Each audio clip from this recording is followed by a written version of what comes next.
qu'on appelle la main La main d'œuvre. Alors, déjà, sans plus tarder, j'attaque ma première question. Il y a un critère où tout le monde peut devenir, peut être une main d'œuvre, ou il y a un critère de sélection? Merci beaucoup, coach. C'est une très belle question parce qu'il ne faudrait pas prendre n'importe qui ou n'importe quoi en sélectionnant cette main-d'œuvre-là. C'est une question stratégique, c'est une question technique et c'est une question mécanique. Bon. Pourquoi je l'ai dit, coach? Vous savez qu'il y a des personnes qui ne sont pas compétitives ou fortes pour exécuter une tâche quelconque. Oui. Lorsque vous voulez choisir des gens, vous devez choisir par exemple quelqu'un qui est quand même fort. Okay. Parce que le tâche que cette personne ou les personnes là vont exécuter, ça sera une tâche peut-être qui peut aussi être un peu compliquée ou un peu difficile. Oui. C'est-à-dire qu'en faisant ce choix, le premier critère qu'il faudrait viser, des personnes qui sont fortes, capables, vigoureuses, capables de vous rendre un bon résultat ou un bon service. Ça, c'est le premier critère. Le deuxième, il faudrait prendre des personnes quand même avec une très bonne éthique. Ok. Il y a des personnes indisciplinées. Il y a même des voleurs. Ok. Vous voyez que le fruit du travail qui doit être ramené au marché, si vous n'avez pas engagé une très bonne main-d'œuvre, vous pouvez regretter. Parce qu'on peut même vous voler. C'est-à-dire qu'il faudrait checker sur la morale de personnes que vous devez sélectionner pour qu'ils vous aident à faire le travail agricole. Ça, c'est le deuxième critère, coach. Sur le plan moral. Mais le troisième critère maintenant, et je dirais même que le plus important, c'est le critère du savoir. Parce que dans la main-d'œuvre, il y a plusieurs catégories de personnes que vous devez engager. Je parle ici des experts, de gens qui sont expérimentés, de gens qui ont étudié, n'est-ce pas, de gens qui ont étudié ces domaines-là, qui peuvent bien vous aider à atteindre de bons résultats. Parce qu'en faisant le choix, vous devez vous informer. Je prends un exemple. Vous avez votre argent. Vous n'allez pas quand même ramasser les gens en cours de route. Oui. Il faudrait vous informer sur des personnes qui vont conduire vos activités. Et c'est comme ça qu'ici nous parlons de l'expertise de gens qui sont du domaine, si c'est comme ça que je peux le dire, coach. Alors ces gens-là ils ont l'amabilité ou la facilité de vous produire déjà un bon résultat. Parce que ce sont ces mêmes personnes qui vont maintenant choisir le reste des personnes des autres critères-là. C'est-à-dire que la question de la compétence, la question du savoir doit aussi intervenir dans ces critériums-là. Mais il faudrait savoir que lorsque déjà au départ, vous n'avez pas tenu compte de ces bons choix-là ou de ce critérium-là, c'est-à-dire que le résultat ou ce que vous ferez va vous rattraper. Et vous risquez même d'endommager le travail parce que déjà au niveau du critérium, vous n'avez pas été averti. Ici peut-être vous n'avez pas suivi Wake Up, vous pouvez aussi tomber dans cette erreur. Parce que voilà aussi ce matin comment je dis, vous devez déjà prendre le stylo parce que le pluie ont repris, vous devez engager des personnes pour votre travail. Le critérium bien défini est là. Le critérium bien défini est là parce que si je dois faire un commentaire par rapport à ce que vous venez de dire, très souvent, nous voyons des personnes, lorsqu'ils commencent, ils intéressent leurs proches, en fait. Voilà. Vous voyez, dans la masse, et tout, directement, on prend des gens qu'on connaît seulement, qui ne sont pas du domaine, mais on les prend comme ça, et puis,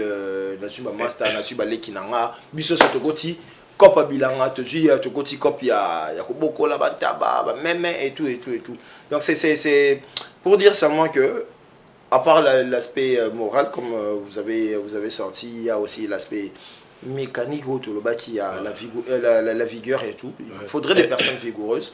Moi, ça la transporté, mais il y a un gars. Il y a un gars, tu vois.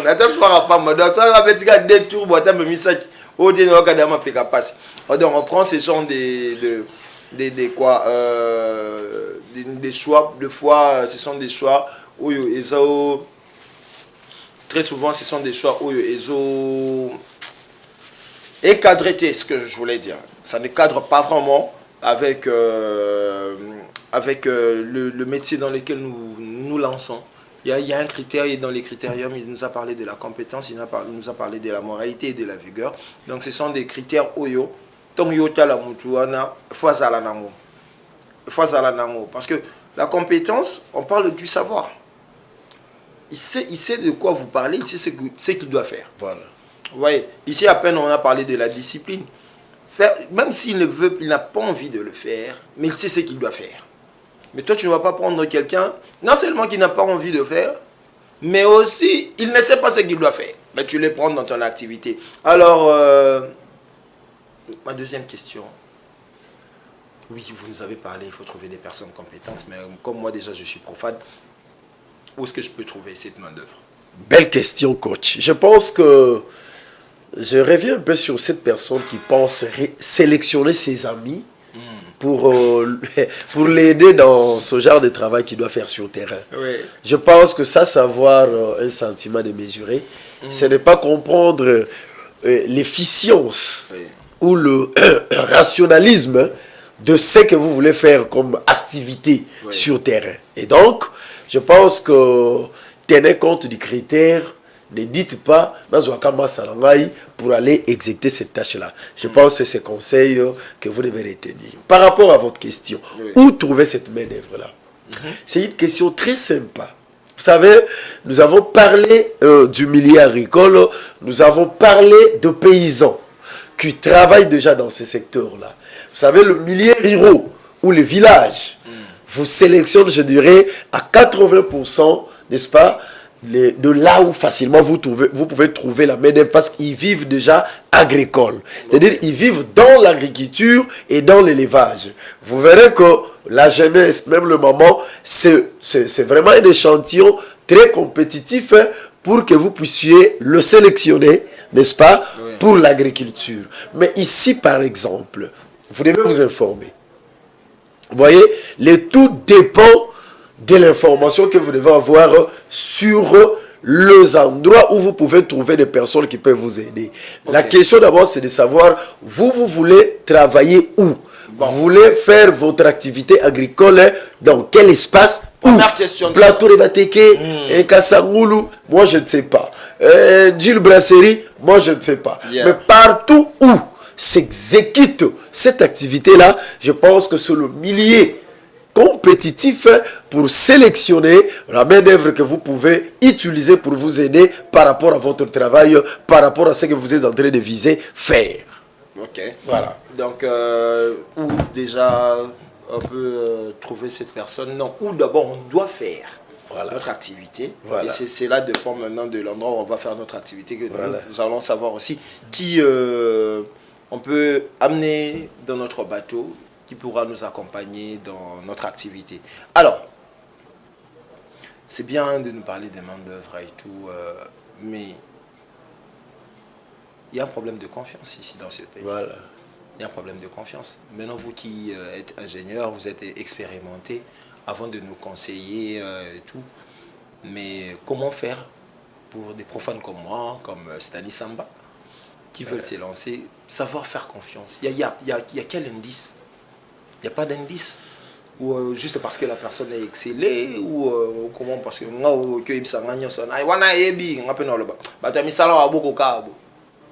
mais y a-t-il un indice? S'il n'y a pas d'indice, on se base sur quoi? Coach, une très belle question. En tout cas, j'ai beaucoup aimé cette sensibilité que vous avez par rapport aux questions que vous posez. D'ailleurs, généralement, les indices ils sont faciles à identifier une personne qui t'attend et qui peut vous surprendre tout au long de votre parcours. Parce qu'au départ, peut-être que vous n'avez pas assez d'informations sur cette personne-là. Il faudrait que quelqu'un vous explique qu'est-ce qu'il fait, ce qu'il a déjà fait par rapport à l'expérience que cette personne-là a. Mais au début, je pense qu'en parlant avec la personne, vous pouvez identifier des éléments de comment il est. Mais lorsque vous devez d'abord évoluer, vous devez d'abord savoir mener ce que j'ai appelé l'autre fois sur ce plateau, l'extrospection, l'étude de l'autre. Vous savez que la personne, si vous êtes intelligent bien sûr, si vous pouvez faire une analyse rationnelle, vous pouvez regarder la personne, vous pouvez discuter avec la personne pendant 30 minutes, 40 minutes, 1 heure du temps, vous aurez déjà à identifier des éléments très fiables avec cette personne-là. Mais par rapport à la connaissance, je pense qu'une personne est censée défendre son cahier de charges. Ok. Vous voyez, la personne qui vous fait les dévis, il doit quand même défendre ces dévis-là. Quand tu les défends, vous pouvez identifier quelle est sa touche, quelles sont ses limites pendant qu'il est en train de défendre. Vous savez que Dave Mouna passe chaque lundi et jeudi sur Wake Up pour défendre les domaines en général. Ceux qui nous suivent, je pense qu'il n'y a pas que le paysan ou les gens qui ne sont pas du domaine. Il y a de ceux-là aussi qui sont du domaine. Ils savent aussi voir le limite de Dave Mounda et la force ou les faiblesses de Dave Mounda. Donc, c'est-à-dire que ça ne se cache pas. C'est 5 cahiers de charges qu'on doit défendre. Vous pouvez identifier, déceler des éléments qui peuvent se camoufler. Mais ma maître peut bazalaka. Mais je pense que ma maître peut bazalaka. Tout ça. Mais il faudrait que vous puissiez d'abord expérimenter, n'est-ce pas, le parcours de ce qu'il est en train d'exprimer comme acte pratique sur terrain, et en évoluant, vous pouvez directement identifier que ça, en tout cas, voilà, je trouve que ça ne va pas, ou soit il faudrait qu'on réaménage. Donc voilà quand même les éléments que nous pouvons sélectionner pour parler quand même des indices de la confiance. Mais ça doit partir d'abord du savoir et de la compétence de la personne. Du savoir et de la compétence de la personne, comme l'a dit Dave Ngunda, notre ingénieur, que moi j'appelle affectueusement le président. Il n'y a pas de Dave Ngunda sans conseil. Alors, un conseil pour nous tous qui veulent s'élancer, surtout dans l'agriculture et l'élevage. Nos téléspectateurs doivent savoir, coach, que nous sommes des serviteurs d'abord de Wake Up. Des serviteurs aussi du peuple congolais. Nous amenons ces sujets chaque jour pendant que nous avons cette occasion-là pour que tous ceux-là qui nous suivent puissent avoir un aperçu général sur le secteur agricole. Mais je pense que parlant du sujet de ce matin, mon conseil il est simple. Le travail, vous l'avez déjà réfléchi. Vous l'avez déjà bien préparé. Vous l'avez déjà engagé sur un canevas. Le canevas que vous avez préparé, ça doit correspondre à la main-d'œuvre que vous devez sélectionner. Si vous allez travailler sur 1 hectare, le conseil de ce matin que 1 hectare ne peut pas prendre au-delà de 5 personnes. Alors, bon? Voilà. 1 hectare, j'avais déjà expliqué sur ce plateau que c'est 10 000 mètres carrés, 100 mètres fois 100 mètres. Pour trouver la superficie, on fait longueur fois largeur. Alors, ce que vous allez trouver, vous allez l'exprimer en mètres carrés. C'est-à-dire que vous aurez 10 000 mètres carrés par rapport à 1 hectare. Si vous avez 1 hectare, vous devez à la limite vous arrêter à 5 personnes qui doivent travailler sur 1 hectare. Alors, quand vous sélectionnez, tenez compte de ces 3 critères-là. Je l'ai dit, coach, je reprends, je le répète. Vous devez viser les personnes fortes, pas de chétives, pas de malades. Parce que sinon il ira tomber malade au champ. Au lieu de travailler, il vous tombe malade. C'est-à-dire que tenez compte des personnes qui sont en bonne santé. Je parlais de l'éthique ou de la moralité des personnes qui doivent vous aider à travailler au champ. Parce qu'ils peuvent vous voler, quand bien même que vous le payez très bien. C'est-à-dire que vous devez identifier de bonnes personnes qui peuvent vous aider. Le 3e critère, j'ai dit que c'est le savoir ou l'aspect compétence. C'est l'ingénieur, c'est l'expert qui doit vous aider à vous faire un bon travail. D'ailleurs, c'est lui qui peut vous dire, prenons telle personne parce qu'il a le savoir, il sait ou il connaît la tâche qu'il va attribuer à tout celui qui sera sélectionné par rapport, n'est-ce pas, au projet que lui a fait par rapport à l'activité qu'il va faire sur le terrain. Voilà quand même mon conseil de ce matin. Voilà quand même le conseil de ce matin de Dave Ngunda, notre cher ingénieur agronome. Je vous ai toujours dit, vous avez des questions, qu'ils soient là ou qu'ils ne soient pas là, il y a un numéro qui s'affiche au bas de votre écran. Écrivez-nous, non, j'ai autant d'hectares, tout ça la ferme, abandonnant, tout ça, vous avez des questions. Vous voulez savoir quelque chose sur l'agriculture et l'élevage, Dave Ngunda est là, Géopolis est là, Wake Up est là. Il y a tellement d'informations, vous cherchez des experts. Wake Up est votre premier conseiller. Wake Up est votre premier conseiller, fidèle amis téléspectateurs. Il y a Dave Ngunda qui est là. Donc arrêtez de vous poser plusieurs questions. Vous voulez vous lancer dans l'élevage, dans l'agriculture. Posez des questions. Écrivez-nous. Surtout moi j'aime quand vous réagissez là. Quand vous m'écrivez, quand vous réagissez, ça me fait du bien. Hein, quand vous réagissez, ça me fait coach, du bien. avant de terminer, je vais un peu encourager une personne. Ok. Qui vous a dit que si vous avez échoué à la première interrogation, vous allez échouer à la deuxième? Qui vous a dit si vous avez échoué quand vous avez fait la culture des tomates et quand vous ferez le piment, vous allez échouer? Qui vous a dit que vous allez toujours continuer à échouer? C'est-à-dire que si votre activité à la première production n'avait pas marché, revenez, je pense que corriger, suivez Wake Up, les horaires ou les failles que vous avez eu à dénicher dans le travail que vous avez fait peuvent être corrigés et vous relancer. Mais moi, je vous encourage que à la première interrogation, vous avez échoué. Je sais qu'à la deuxième, vous allez réussir. Il sait qu'à la deuxième, vous allez réussir parce que très souvent, lorsque nous nous lançons dans ce genre d'activités où nous sommes profanes, on est déjà... Il y a les aléas de la technique. Ouais. Ça peut arriver. Ça n'a pas marché. Allez-y, ça va aller. N'abandonnez pas. Voilà. N'abandonnez pas, il faut aller. Apprenez de vos erreurs. Cherchez maintenant les experts de Wake Up. Les conseils. Prenez conseil et puis vous verrez, ça va bien se passer. En tout cas, nous disons merci à Dave Mouda, merci vraiment pour votre intervention. C'est moi qui vous remercie, coach. Dans GEA Agri, c'est toujours un plaisir, c'est toujours un honneur de vous recevoir sur ce plateau lorsque nous parlons de l'agriculture et élevage. Alors, fidèles amis téléspectateurs,